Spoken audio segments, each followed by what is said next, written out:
Hello everyone, myself Anand Vedi. Welcome you all to the LiveSmith platform. Dear students, today I along with my colleague, my friend Vivek Ranjan sir will discuss about the chapters, about the topics which we are going to cover in this session. Before that, I would like to say sir to introduce himself. Thank you, sir. Dear students, myself Vivek Ranjan welcomes you at the platform of LiveSmith powered by Chanakya classes, and here I am to represent in front of you some orientation session for your class 9th social science. We will. I think, sir, first of all, we should talk about the offer prices which we have already launched. Yes, sir. Let me explain a short thing, which is that we will see in this video lecture each and every chapter in detail from each section: history, geography, civics, and economics. Okay. Now we are going to start with the offer price. Okay. Sir will introduce the offer price. Yes, dear students, in previous lecture, we have already announced these prices, and it was done by our honorable head of this institution, Sir Manmeet. So he has done everything, but once again, we will like to remind you and tell you about this one. If you have not seen that video, today you can see it. Yes. And you can decide. And मैं कहूँगा कि हम लोग हिंदी में बात करें, बच्चे बेहतर समझेंगे, right? I would like add on something, please. Sure. If you are watching this video on YouTube, please go on Play Store, just search for the app LiveSmith, download and install it. On that platform, you will get each and every all the study materials, okay, like sir. all the lectures, videos, which is already installed there, or all live classes will be there itself, and all the DPPs, all the notes, and all the test series, everything will be available. Every extra material. Yes, everything will be available there, so you don't need to be intense. And one more thing, if you are using your iPhones, then you have to visit at your app store, and there you will find an app named as My Institute. Yeah, a little bit different name is there on that. You will find My Institute, and you have to download that app, and from that app you will get same information, same materials, just like LiveSmith. On other platform like Android Play Store, it is in the name of LiveSmith. Yes, sir. Yes, sir. Yes. So it must be very clear to the students. Yes, sir. चलिए अब हम लोग continue करते हैं इनके offer price के साथ. बिल्कुल, मैं शुरू करूं सर? जी बिल्कुल बिल्कुल. ओके, डियर स्टूडेंट्स, हमारे इस कोर्स का जो प्राइस है वो है 2999, यानी अप्रोक्स 3000, ₹1 लेस, राइट? लेकिन हम लोग शुरुआत में आपके और हमारे बीच के रिश्ते को मजबूत करने के लिए, हम एक दूसरे से जुड़ सकें, इसके लिए हम लोगों ने इस प्राइस को घटा करके सिर्फ ₹1 में लॉन्च किया है. मतलब 3000 में से 2999 खत्म हो गया. बचा कितना? ₹1. ₹1 में आपको हर subject, maths, science, English and SST, हर सब्जेक्ट का हर एक टॉपिक, और टॉपिक को डिस्कस करने का तरीका पता क्या होगा? Through out NCERT. और उसके अलावा जितने भी एक्स्ट्रा इंपॉर्टेंट चीजें होंगी ना, जितनी भी एक्स्ट्रा इंपॉर्टेंट जो आज आपको बस केवल क्लास 9th ही नहीं, उसके आगे भी काम आए, उन सारी चीजों को मतलब आप ये कहना चाह रहे हैं सर कि उस टॉपिक से जुड़ा हुआ कोई पीछे छूटने वाला नहीं है. चाहे आप बीपीएससी फेस कर रहे हो, यहाँ हम लोग एसएसटी की बात कर रहे हैं, तो इसके लिए आप निश्चिंत हो जाइए कि आपको कुछ भी उससे बाहर जाने की जरूरत नहीं है. आपने इस प्लेटफॉर्म पे पढ़ लिया, बस बहुत है. हमारे मटेरियल्स को देख लिया, उसको अपने दिमाग में इंस्टॉल कर लिया, बस खा पी के सूझ जाइए, एग्जाम में जाइए, आप झंडा गाड़ के आओगे, ये वादा है मेरा. चलिए, तो ये ₹1 में आपको मिलेगा. अब हम लोग बारी बारी से चैप्टर वाइज हर एक सेक्शन को डिस्कस करते हैं. शुरू होगा हमारा हिस्ट्री, जो कि शुरू होता है पहले चैप्टर से, जिसका नाम है फ्रेंच रेवोल्यूशन. सर मैं ही इसको शुरू करता हूं. बिल्कुल. तो फ्रेंच रेवोल्यूशन, ये जो चैप्टर है आपके हिस्ट्री का पहला चैप्टर है. देखिए बाबू, ये वर्ल्ड हिस्ट्री की पढ़ाई हम लोग क्लास 9th और 10th के फर्स्ट चैप्टर तक करते हैं. बिल्कुल ठीक. तो इसमें शुरू होता है फ्रेंच रेवोल्यूशन से आपका वर्ल्ड हिस्ट्री. क्यों? क्योंकि दुनिया के लेवल पे फ्रांस ही वो देश था जिसने सबसे पहले वर्ल्ड पटल पे नेशनलिज्म का कंसेप्ट दिया। यानी राष्ट्रवाद की भावनाएं पहली बार मानी जाती हैं कि यहाँ से यही से आई। और कैसे वहां के लोगों ने नेशनल असेंबली बनाई, कन्वेंशन के थ्रू शासन व्यवस्था अच्छी करने की कोशिश की, डायरेक्टरी रूल आया, रीन ऑफ टेरर भी इसमें आता है। जी हाँ, जी हाँ। ठीक? मैक्सिमिलियन रॉबेस्पियर की हाँ, सरकार फिर थी। नेपोलियन का दौर आता है और फिर हम लोग फिर मोनार्की पे पहुंच मतलब गए। उसमें हम एक पॉइंट आउट करना चाहेंगे कि डेमोक्रेटिक गवर्नमेंट भी कितना खतरनाक हो सकती है, हाँ। इसका एग्जांपल आप इसमें देखेंगे। देखेंगे, यानी मोनार्की से चल के फ्रांस के लोग कैसे फिर मोनार्की पे पहुंच गए, ये चैप्टर हमें बताएगा। सर अगला chapter over to G U. हाँ, दूसरा जो चैप्टर होगा हमारा वो होगा socialism in Europe and Russian revolution. Dear students, इस चैप्टर में हम एक नया कॉन्सेप्ट पढ़ेंगे जिसे हम समाजवाद कहते हैं, सोशलिज्म कहते हैं। सोशलिज्म एक ऐसी सोसाइटी होती है जहां पर हम सबके नीड का ख्याल रखते हैं, राइट। इसमें कैपिटलिज्म की बात नहीं होती, बल्कि प्रॉपर्टी एज अ होल बात होती है। किसी भी रिसोर्स पर सामूहिक अधिकार होता है। जी तो सर। सोशलिज्म की शुरुआत कैसे रसिया से होती है, इसका क्या इम्पैक्ट होता है, कैसे जमीनों का विशेष रूप से एकीकृत किया जाता है, कैसे उसे एक सोसाइटी में जिसको सोवियत कहा जाता जी है, जी सर। उसमें इसे दिया जाता है, कैसे अकाल पड़ता है, जी जी। कैसे लोगों ने इसको प्रोटेस्ट किया, यानी इन हर पहलुओं को हम लोग बहुत डिटेल्स में यहाँ मैं अगर कंक्लूड करूं दो चार शब्दों में, तो बस आप ये देखो कि एक ऐसा कंसेप्ट जिसमें पूंजी और प्रॉपर्टी और जितना भी प्रोडक्शन है उस पे जब सब किसी का अधिकार हो जाए, उसी को सोशलिज्म कहते हैं। और इसका बेस्ट एग्जांपल हमें रसिया में मिलेगा, क्योंकि रसिया के अंदर में जिस तरह से लेनिन ने जो व्यवस्था बनाई, रेवोल्यूशन किया और लोगों को जो सिस्टम उसने सोशलिज्म का दिया, ये परफेक्ट एग्जांपल ये रशियन रेवोल्यूशन हमें दिखाएगा। और बाकी बात हम लोग चैप्टर में करेंगे। बिल्कुल डिटेल्स में हम लोग वहां देखने वाले हैं। जी, थर्ड चैप्टर की बात। थर्ड चैप्टर में हम क्या पढ़ने वाले हैं, ये चैप्टर बहुत ही इंटरेस्टिंग है, बहुत ही इंटरेस्टिंग। मुझे लगता है कि ये चारों चैप्टर में सबसे इंटरेस्टिंग जी जी, बड़े मजेदार चैप्टर है। आफ्टर ऑल हिटलर है ना इसमें। जी हाँ, जी हाँ। इस चैप्टर में दुनिया का सबसे बड़ा खूंखार डिक्टेटर एडोल्फ हिटलर के बारे में पढ़ने वाले। जी जी। हिटलर जिन्होंने डेमोक्रेटिक तरीके से सत्ता हासिल की थी। जी सर, हाँ। चुनाव लड़ करके वो सत्ता पे आता है और एक नहीं 72 लाख लोगों की हत्या करता है। 72 लाख लोगों की, खास करके ज्यूज का तो एक तरह से समूल नाश ही कर हाँ बिल्कुल कर दिया। तो कैसे ये करता है, इसको हम लोग इस चैप्टर में समझने की कोशिश बिल्कुल करेंगे। बिल्कुल। और फिर हमें ये भी बताएंगे बच्चों को कि इस बुरे कर्म का नतीजा क्या होता है, कैसे एडोल्फ हिटलर को सुसाइड करना हाँ पड़ा। बिल्कुल, सुसाइड कमिट करना पड़ेगा। बिल्कुल, मतलब तो ये कहानियां जो है इसकी बहुत इंटरेस्टिंग जी है। जी, हम बस ये कह सकते हैं ना कि आपको ये इस चैप्टर में सीखने को मिलेगा कि कैसे रैली करके लोगों को अपनी बातों में उलझा के कैसे पूरा कम्युनिटी को एक साथ लाया जा सकता है। जो हिटलर था वो बहुत लाजवाब स्पीकर था। हाँ, क्या बोलता था।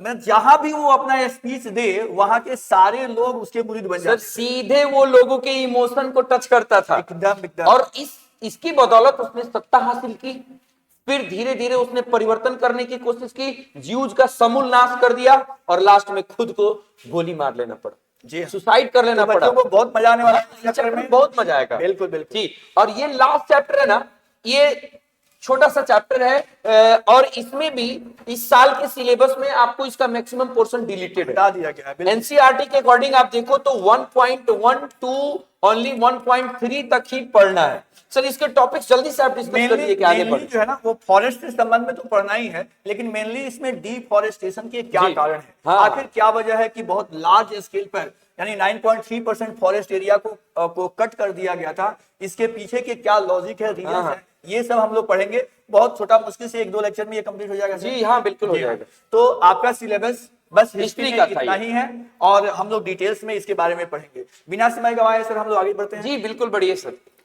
हमारा जो जियोग्राफी का सिलेबस होगा, इस जियोग्राफी के सिलेबस में पहला चैप्टर हमारा होने वाला है India size and location. Sir हम चाहेंगे कि इस चैप्टर को जी जी बिल्कुल। देखिए बाबू, ये जो क्लास 9th एंड 10th ये दोनों साल का जो ज्योग्राफी होगा ना, वो इंडियन ज्योग्राफी होगा।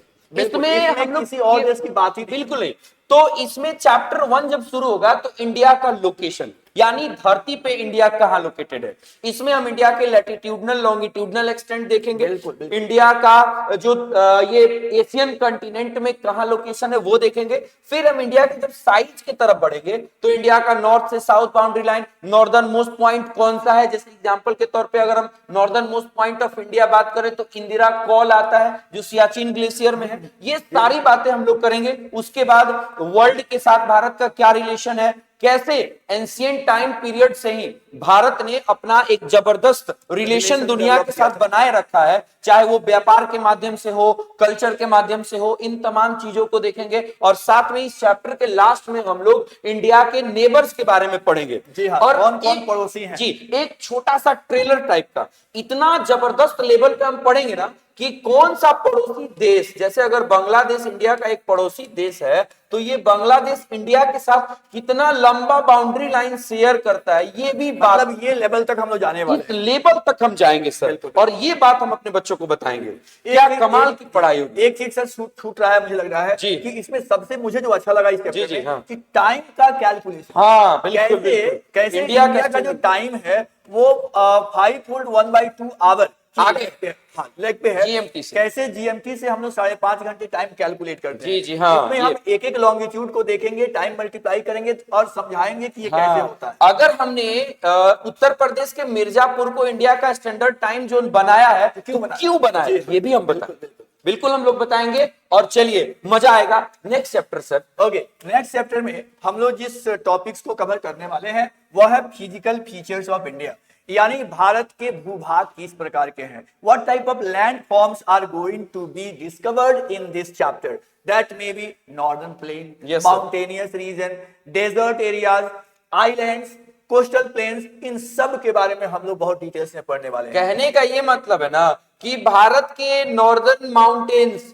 जहां पे आपको काराकोरम रेंज मिलता है, वहां से लेके साउदर्न पार्ट में आते हो अनाई मुदी की पहाड़ियां मिलती है वहां तक, फिर महेंद्रगिरी से लेके महाराष्ट्र के थाल घाट, भोर घाट, मतलब जितना भी फिजिकल फीचर हमें मिलेगा भारत के आजू बाजू, भारत के अंदर में, उन सारी चीजों का एकदम डिटेल्ड इंफॉर्मेशन। अगर मैं बात करूं कि महेंद्रगिरी भारत के ईस्टर्न घाट में है तो 1501 मीटर उसकी ऊंचाई है, इतने लेवल तक हम जाएंगे। अनाई मुदी है, उसकी ऊंचाई क्या है, और ये सारी बातें हम लोग इस हमारे चैप्टर के एक एक फीचर्स जो है, एक एक लैंड फॉर्म्स है, वो हमारे जी। लिए कैसे उपयोगी है, हाँ। इन सब को हम लोग डिटेल्स बिल्कुल डिटेल से जाएंगे और बहुत डिटेल से। मैं एक भरोसा दिला सकता हूं आपको कि जैसे हम लोग समझा देंगे एसएसटी ना, आपको कहीं और नहीं मिलेगा। एक बार भरोसा करके जुड़िए। बिल्कुल, और बिल्कुल, हम हमारी कोशिश है और ये होकर रहेगा। जी, अब ये हमें हमारे अंदर कॉन्फिडेंस है कि हम आपको अच्छे से समझा सकते हैं, अच्छी चीजों को दे सकते हैं। आप भरोसा करिए, आइए।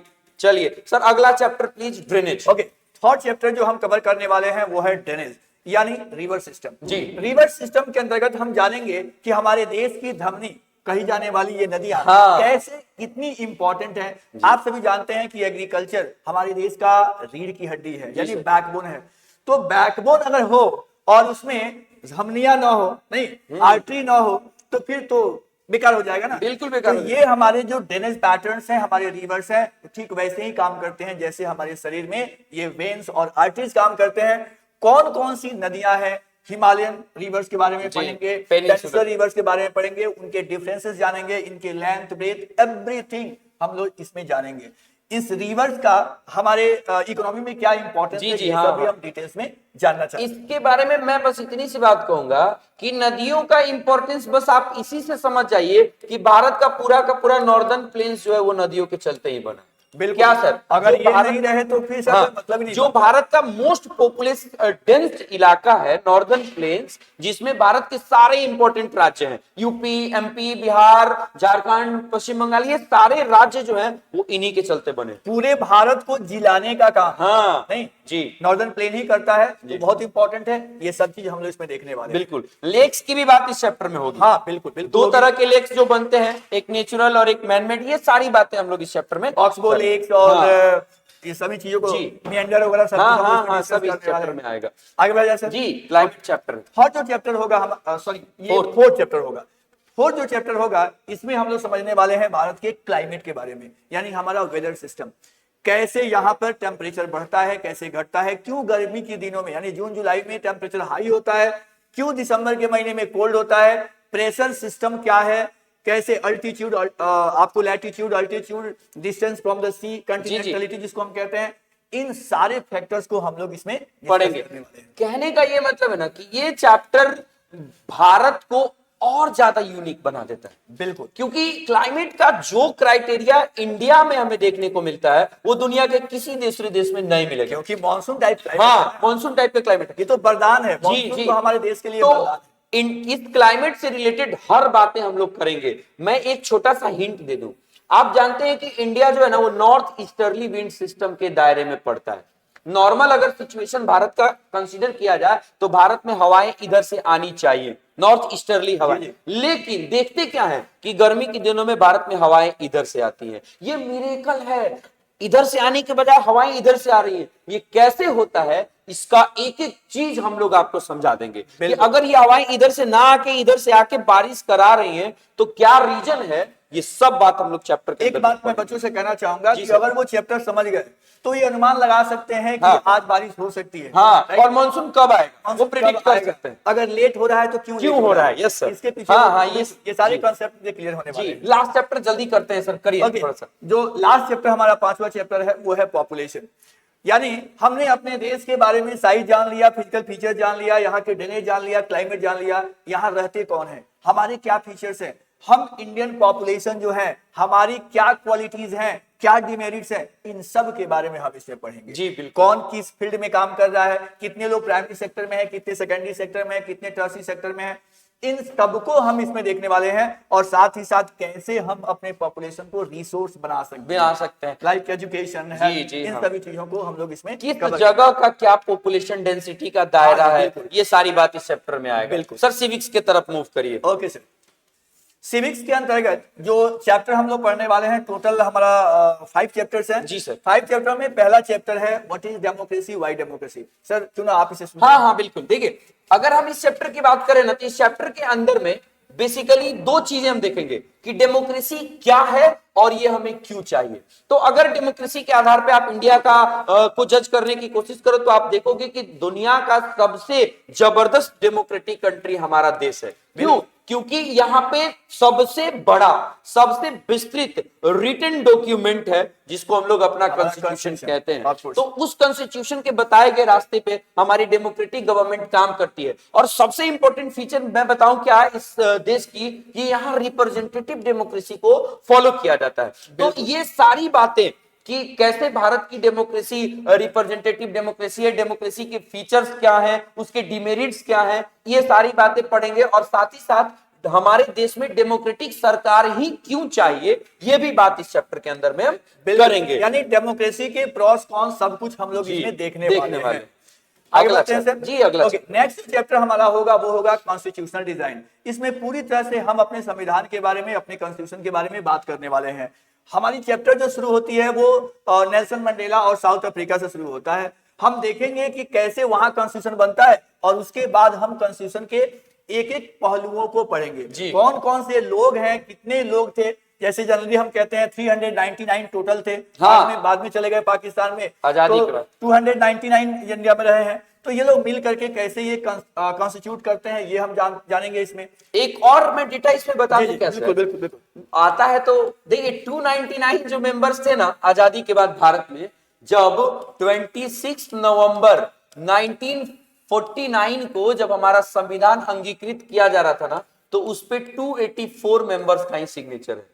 पता है क्योंकि 15 मेंबर्स ऐसे थे जिनका डेथ हो गया था। तो उनके डेथ के चलते इतने ही लोग सिग्नेचर कर पाए। लेकिन देख रहे हो ना लेवल देखो, हमारे कंसेप्ट का लेवल देखो किस लेवल तक तुम्हें पहुंचाया जाएगा। कि अगर 299 तुम एनसीईआरटी में पढ़ते हो लेकिन मैंने 284 पे पहुंचा दिया, तो ये लेवल रहेगा हमारे पढ़ाई का। दोस्त आओ तो सही। चलिए सर आगे कंटिन्यू। नेक्स्ट चैप्टर चलते हैं। हाँ, नेक्स्ट चैप्टर के अंतर्गत हम लोग बात करेंगे इलेक्टोरल पॉलिटिक्स की। डेमोक्रेसी हो और इलेक्शन की बात नहीं हो, जी सब कुछ अधूरा है। और वो भी हमारे देश में। बिल्कुल इंडिया के संदर्भ में भी हम पढ़ेंगे।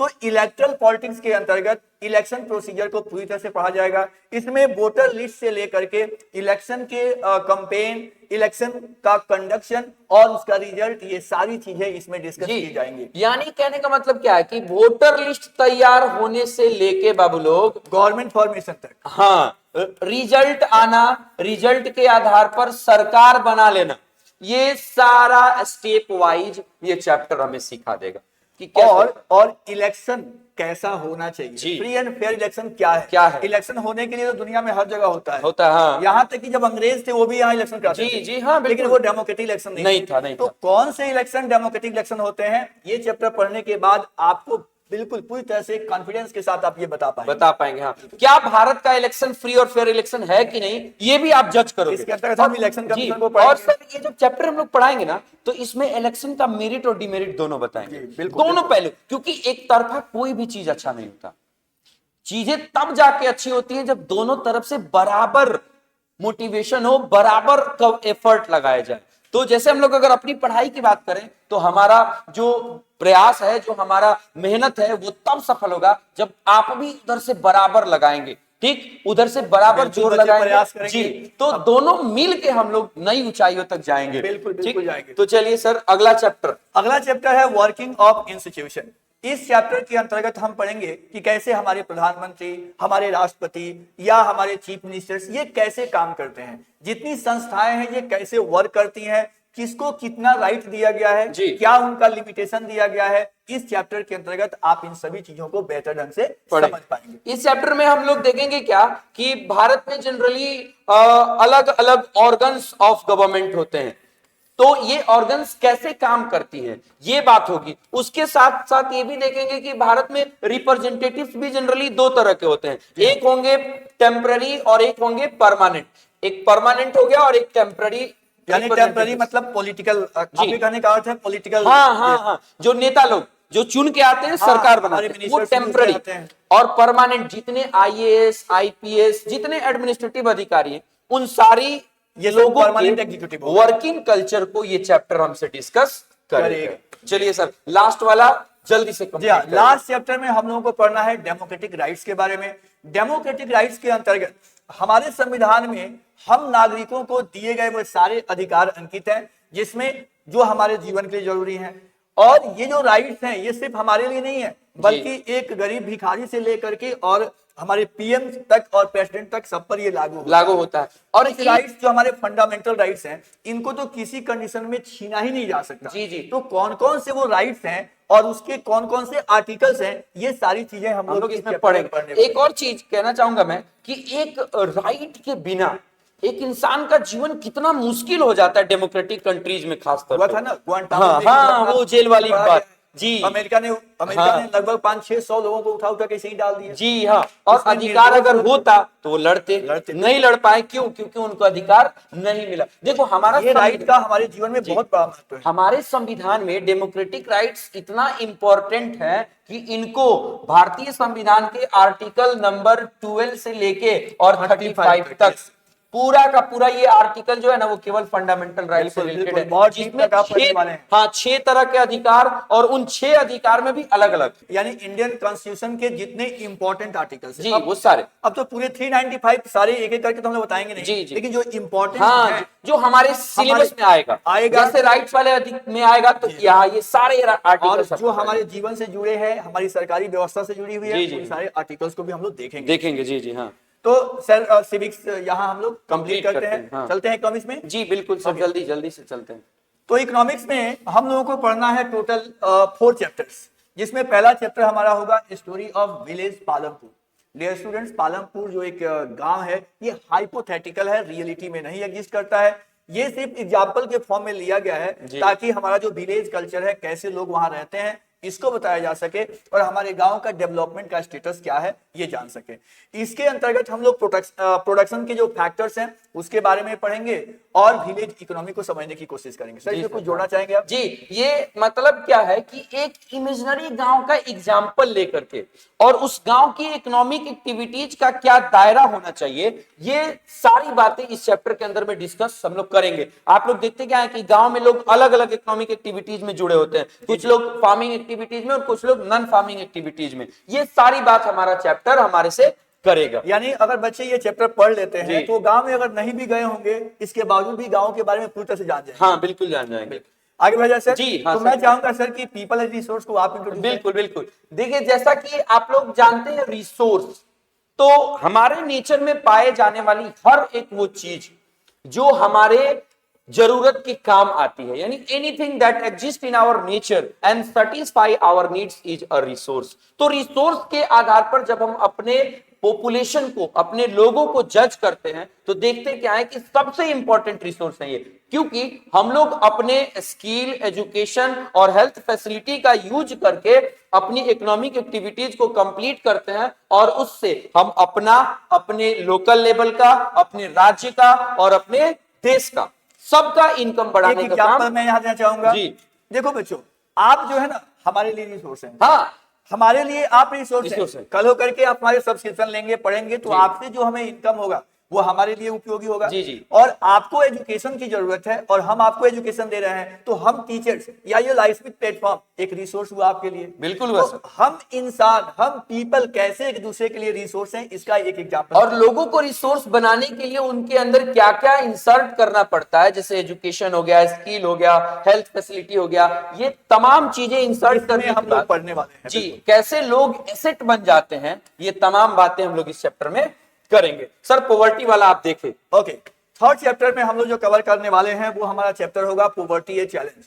डियर स्टूडेंट्स, हमारे समाज में बहुत सारी कमियां हैं, बहुत सारी परेशानियां हैं, बहुत सारे प्रॉब्लम्स हैं जो इंडिया फेस कर रहा है, और उन सब में से अगर एक कहा जाए कि सबसे बड़ा प्रॉब्लम क्या है, तो मैं समझता हूं सर ये पॉवर्टी है। जी बिल्कुल है। तो भारत में अभी वर्तमान में अप्रोक्सीमेटली 22% लोग एक्सट्रीम पॉवर्टी फेस कर रहे हैं। जी जी तो हाँ। आखिर ये पॉवर्टी खत्म क्यों नहीं हो रही है, जी। इसके पीछे कारण क्या है, कौन कौन से कॉजेज हैं पॉवर्टी के, क्या क्या इसके समाधान हैं, गवर्नमेंट के द्वारा कौन कौन से स्टेप्स लिए गए हैं, ये सारी एंटी पॉवर्टी मेजर्स हम लोग एक एक करके डिस्कस करने वाले बिल्कुल, हैं। बिल्कुल। और ये सब कुछ बिल्कुल ग्राफिक्स के साथ होगा। जी। बिल्कुल वीडियो, फोटोग्राफी, हाँ, एवरीथिंग हम कोशिश करेंगे कि ये सब कुछ बच्चों तक जितना इंटरेस्टिंग बना सकते हम लोग बनाएंगे। बिल्कुल। और Last लास्ट चैप्टर जो है फूड सिक्योरिटी, मैं सर आपसे रिक्वेस्ट जी करूंगा। बिल्कुल सर। देखिए ये फूड सिक्योरिटी जो चैप्टर है ना, वो आपसे ये डिस्कस करेगा कि हमारे देश के अंदर में भोजन से संबंधी लोगों को जो समस्याएं होती हैं, खास करके कुछ ऐसी कम्युनिटीज हैं जिनको फूड सिक्योरिटी की बहुत ज्यादा जरूरत है, तो उसके लिए हमारे देश की सरकार क्या काम करती है, ठीक, ये सारी बात इस चैप्टर में आएगा। इस चैप्टर का सबसे हॉट पॉइंट क्या होगा, पीडीएस सिस्टम को भारत में इंट्रोड्यूस करना, पब्लिक डिस्ट्रीब्यूशन सिस्टम, जिसके तहत भारत के खास करके गरीब तबके के लोग जो अपना भोजन जुटाने में असमर्थ हैं, उनको ये सुविधा दिया जाए, ठीक है, ताकि वो अपनी जरूरत को पूरा कर सके। इसके अंतर्गत एफसीआई कैसे काम करती है? जी हाँ, food corporation of India. Food corporation of India कैसे काम करती है, ये बच्चे जानेंगे हाँ, इसके तहत। जैसे अगर मैं बोलूं तो पीडीएस सिस्टम को इंट्रोड्यूस करने वाला पहला राज्य तमिलनाडु था। तो ये इस लेवल तक जाकर के हम लोग इन सारे चैप्टर्स को पढ़ेंगे, और मैं आपको भरोसा दिलाता हूं कि जिस तरह से हम लोग इस प्लेटफॉर्म पर मनमीत सर के शानदार लीडरशिप के अंदर में जो परफॉर्म करेंगे, आप सही में इसको एंजॉय करोगे और अपने नॉलेज को इनहांस करोगे। क्या सर मैं गलत कह रहा हूं? बिल्कुल बिल्कुल। मुझे लगता है कि बच्चों को यहाँ पढ़ने के बाद कोई तकलीफ रहने वाली बिल्कुल नहीं है। बिल्कुल और नहीं। कई बार हमारी प्लानिंग है, कई बार हम लोग जो चैप्टर्स लेंगे वो साथ साथ मिलेंगे, राइट? जी हाँ बिल्कुल लेंगे सर। आज जैसे हमारा ओरिएंटेशन क्लास चल रहा है, आप लोग को नहीं लगता कि हमें साथ होकर पढ़ाना चाहिए? बच्चों से ही बात करेंगे, बिल्कुल बात बच्चे करेंगे, भी अपनी बातें रखेंगे, और हम अपने जी, दोनों के बारे में ये कह दें कि सर मेरे कृष्ण और मैं सर का अर्जुन, सर मेरे सारथी हैं, इनके नक्शे कदम पे चल के ये इतना जबरदस्त मैं परफॉर्म करूंगा ना कि आप बिलीव नहीं कर सकते। हमारी ऑब्जेक्टिव तो बच्चे हैं जी, बच्चे हमारे टॉप करें, हाँ, और हमसे जुड़े रहें, बस ये हम लोगों की इच्छा है। तो एट लास्ट मैं ये कहना चाहूंगा कि आप बिना देर किए आप लाइफस्मिथ ऐप डाउनलोड कर लीजिए। अगर आप YouTube पे वीडियो देखते हैं, YouTube चैनल को सब्सक्राइब कर लीजिए और रेडी हो जाइए हमारे एक एक लेक्चर्स के लिए, एक एक डीपीपीस के लिए, सारे नोट्स के लिए। ये सारी चीजें अवेलेबल हैं कहां पर सर? लाइफस्मिथ पे। देखिए मैं जाते जाते बस एक बात, हमारे मनमीत सर का लीडरशिप, हमारे सर का अनुभव और मेरी एनर्जी और आप लोगों का मेहनत। अरे मैं भी एनर्जेटिक हूं सर। अरे सर अनुभव से ही एनर्जी आती है। ओवरऑल सबसे इंपॉर्टेंट अनुभव है कि नहीं? तो सर का जो शानदार अनुभव है ना, इसका फायदा मैं तो लेता हूं, और मैं चाहूंगा कि तुम भी लो। बिल्कुल ये होना चाहिए। हाँ। हम सब मिल करके ये करेंगे। हाँ। और निसंदेह मुझे जी। विश्वास है कि और आप बहुत अच्छी ये पढ़ाई जो करने वाले हैं। लाइफस्मिथ का प्लेटफॉर्म है, जिसको हमारे इंस्टीट्यूशन के हेड हमारे ऑनरेबल मनमीत सर ने आपके लिए लाया हुआ है, इसका फायदा आप उठाओ और हमारे नॉलेज स्किल का एंजॉयमेंट करो और जबरदस्त तरीके से पढ़ाई करो। मिलते हैं नेक्स्ट सेशंस में। थैंक यू वेरी मच दोस्तों। Thank you very much.